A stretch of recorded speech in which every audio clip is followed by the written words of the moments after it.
Good morning, HubSpot Nation. It is time to wake up, customer platform, with your unofficial HubSpot updates morning show, where we help you discover the platform value you already own.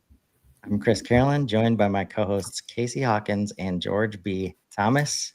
We are here every weekday morning to make sure you're not sleeping on HubSpot's true capabilities.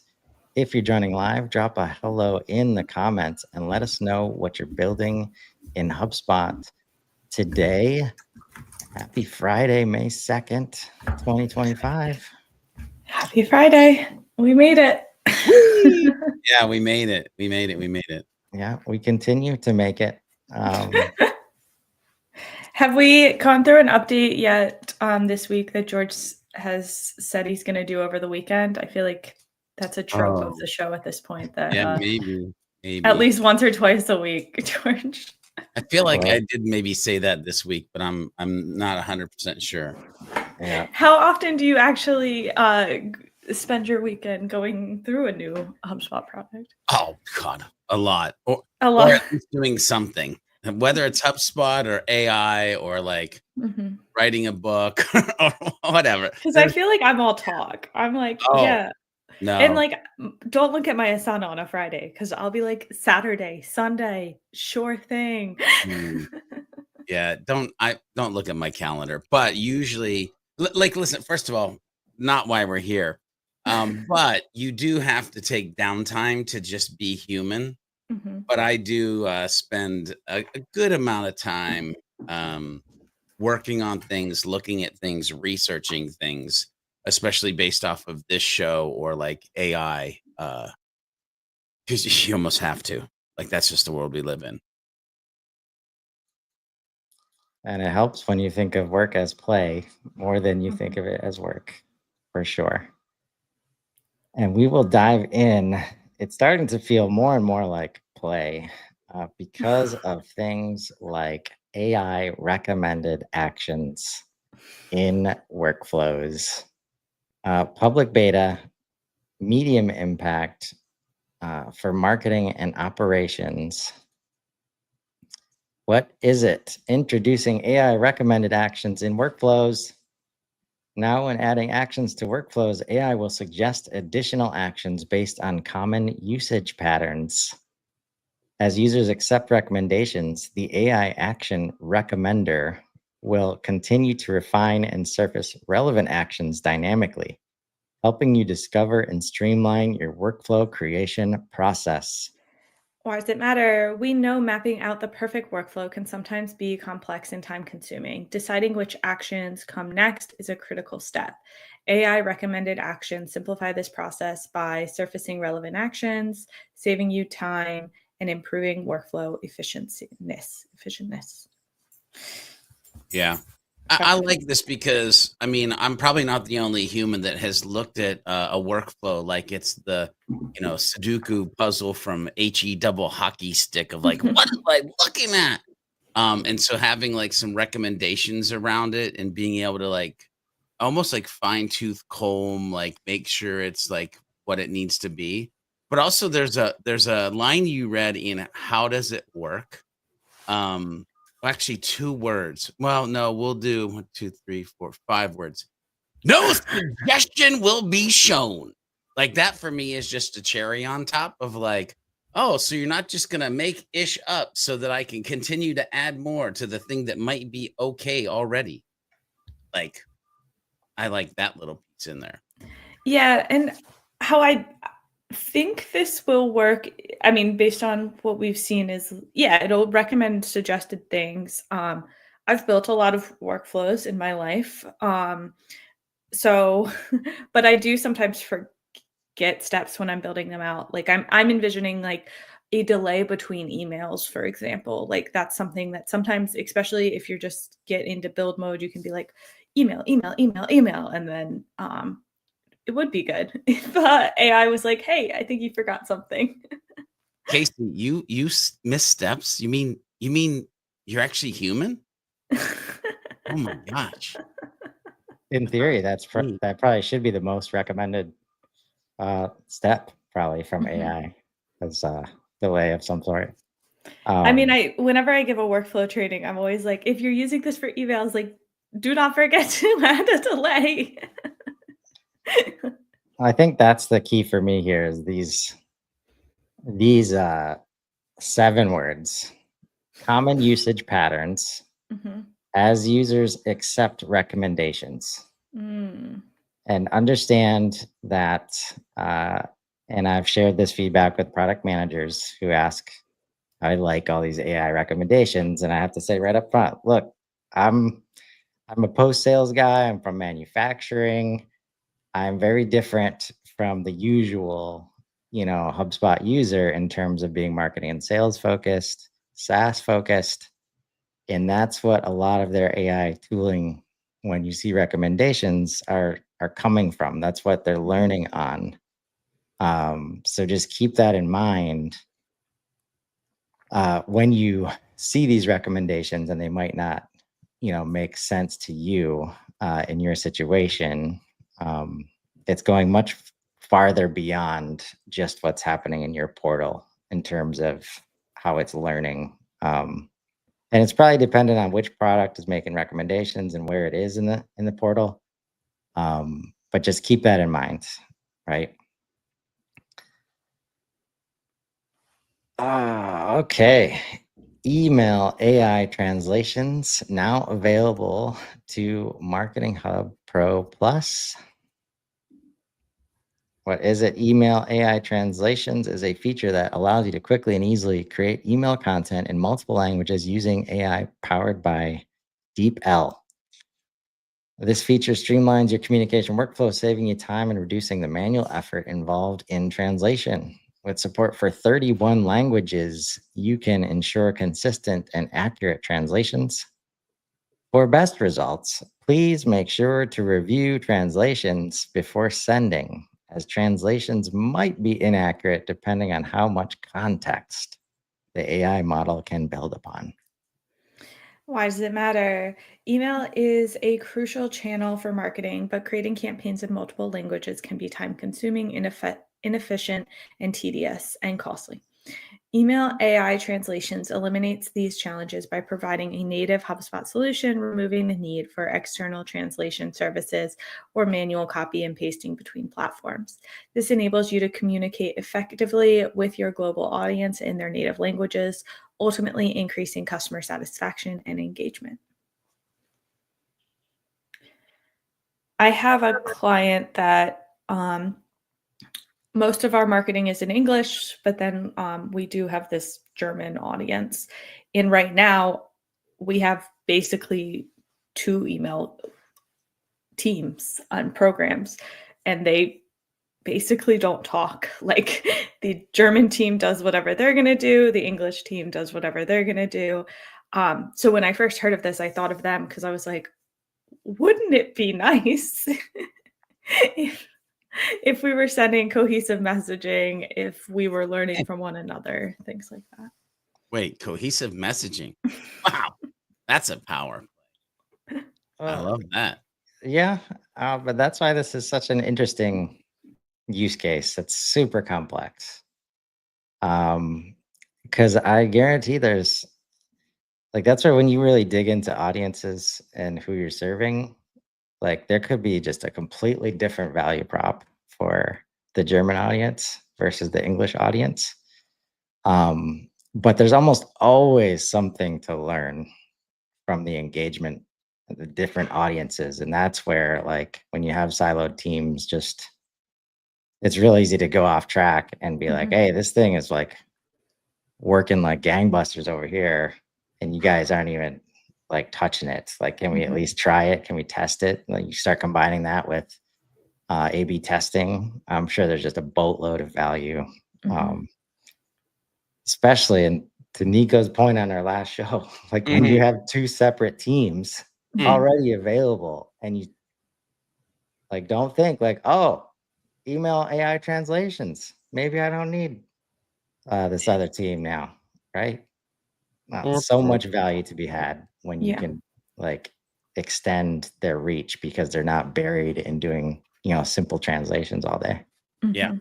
And to be honest, the German email like they're basically not sending emails out in German maybe once a month, maybe once a quarter, versus because the team is stretched. Hmm. As many teams are. Yeah.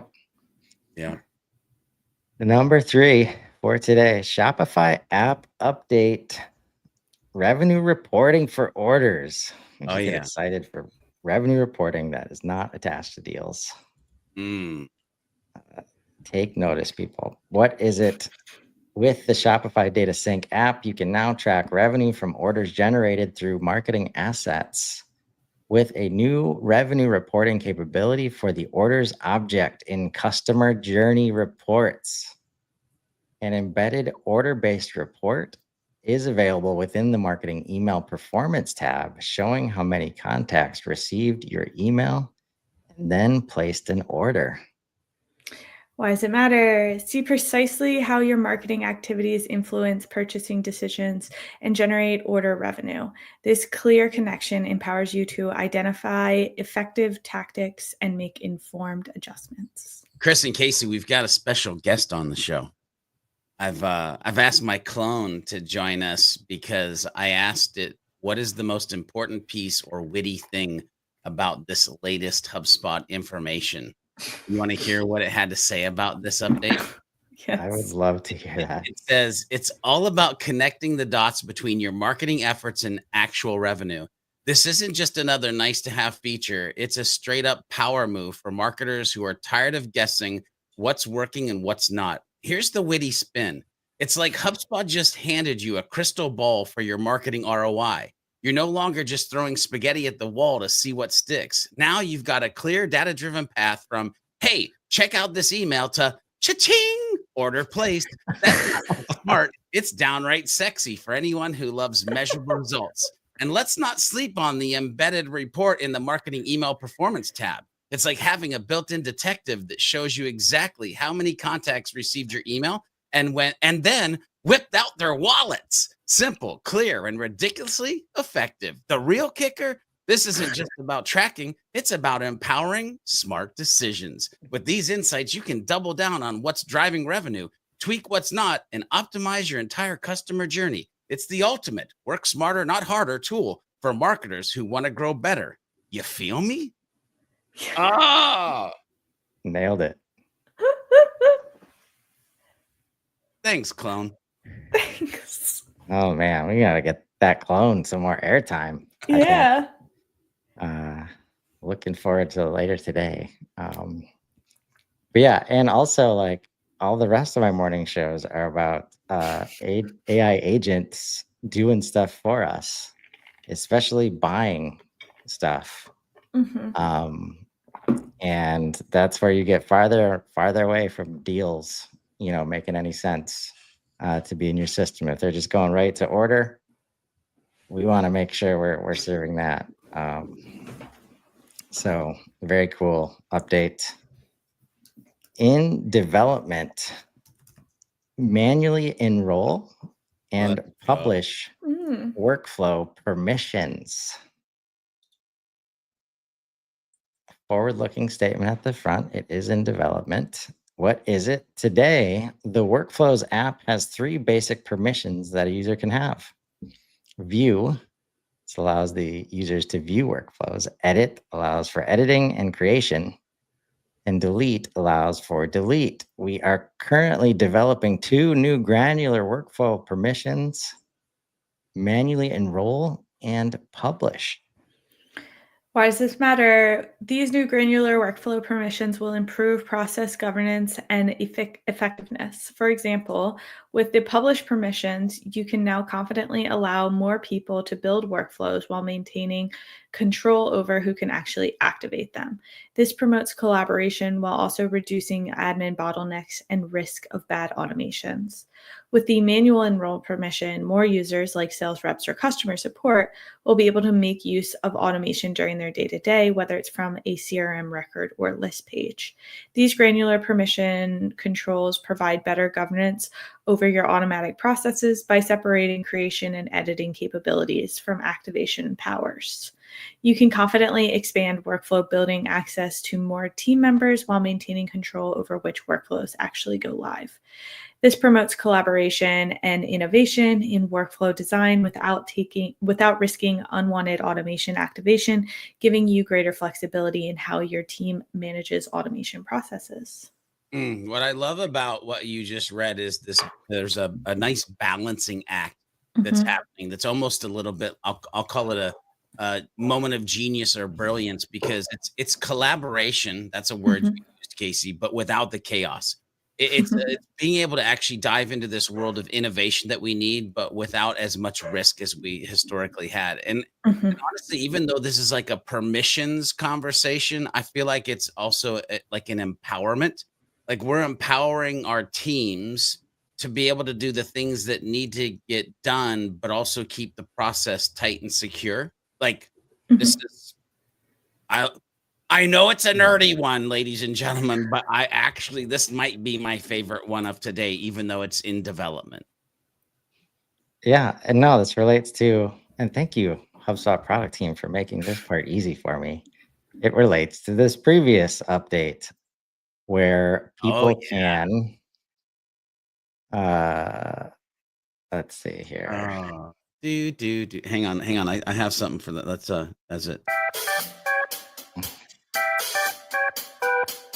Yeah, And he's there. You're there. Okay. and I'm here, where we can enroll records in workflows from a CRM card, right? So this one's already out there, and the whole idea Mhm. was to enable users from a record to manually enroll. And I think we talked about it last time, like, maybe some permissions here would be nice. Yeah, because I think you'd have to have edit access, which gives you a lot of workflow power. Yeah. So, yeah, good to see this balancing act for sure.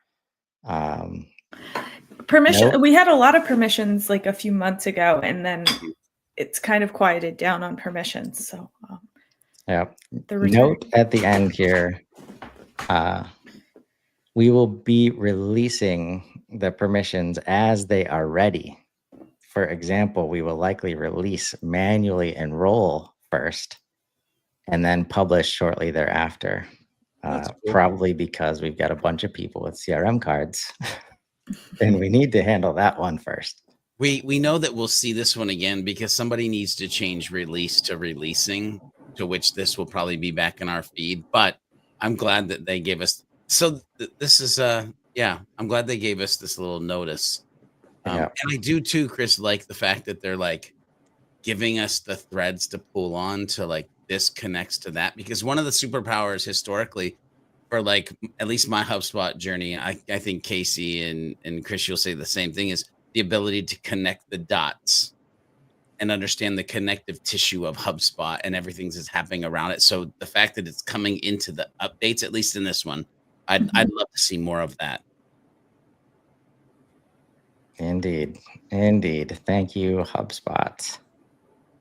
Lastly, two-way invoice sync for Xero, currently in private beta. Xero, for those that don't know, is an accounting platform like QuickBooks.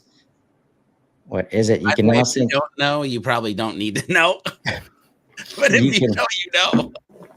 you can now sync invoices from HubSpot Xero to Xero and Xero to HubSpot. In addition to syncing invoices, payments applied to invoices will also be synced, whether the payments are created in HubSpot or in Xero. You can control which direction you want to sync invoices and use filters to control which invoices are included in sync. You can find our beta documentation here, which includes detailed information and screenshots. Nice.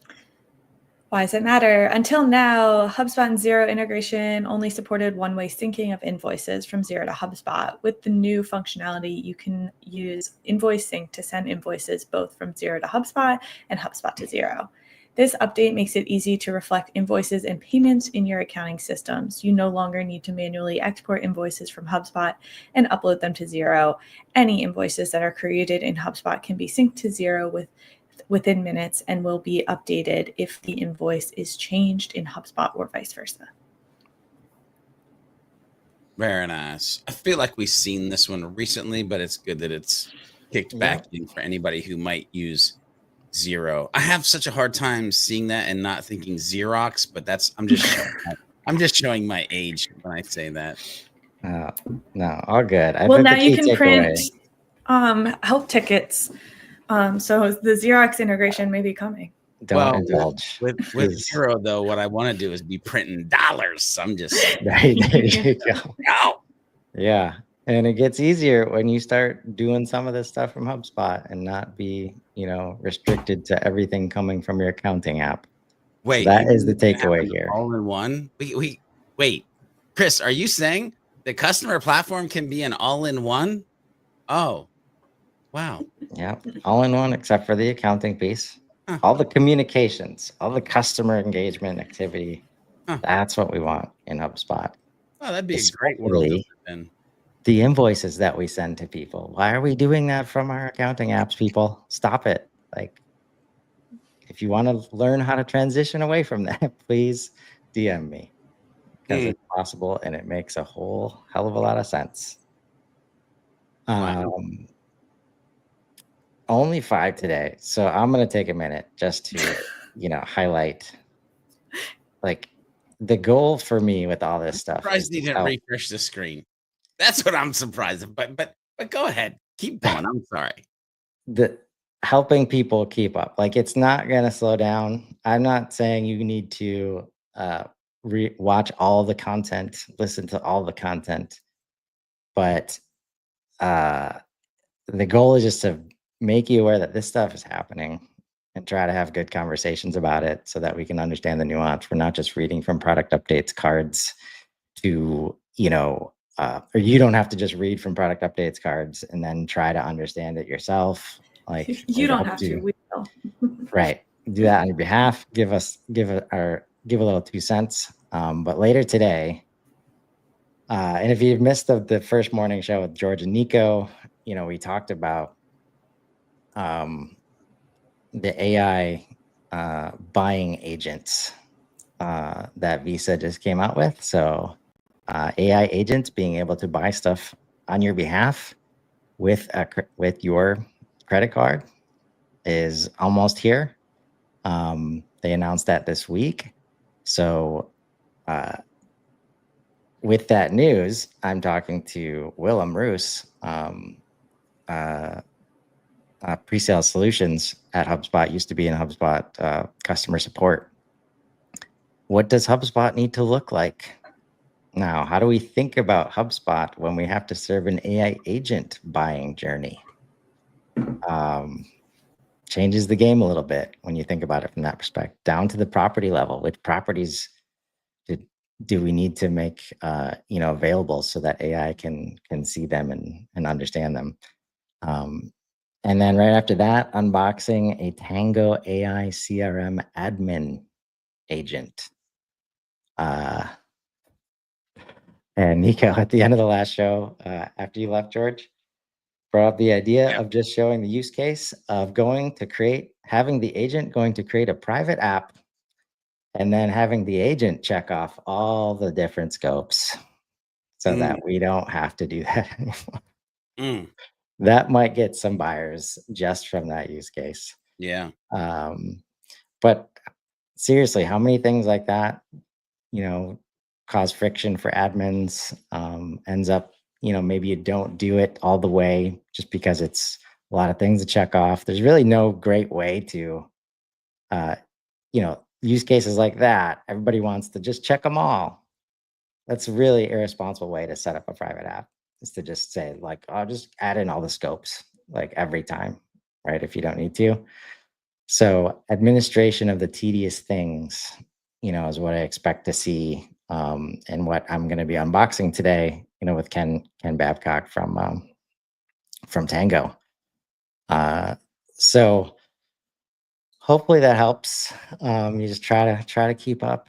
It's not going to slow down, and if you don't educate yourself, it's going to get tough later this year. So a lot of changes.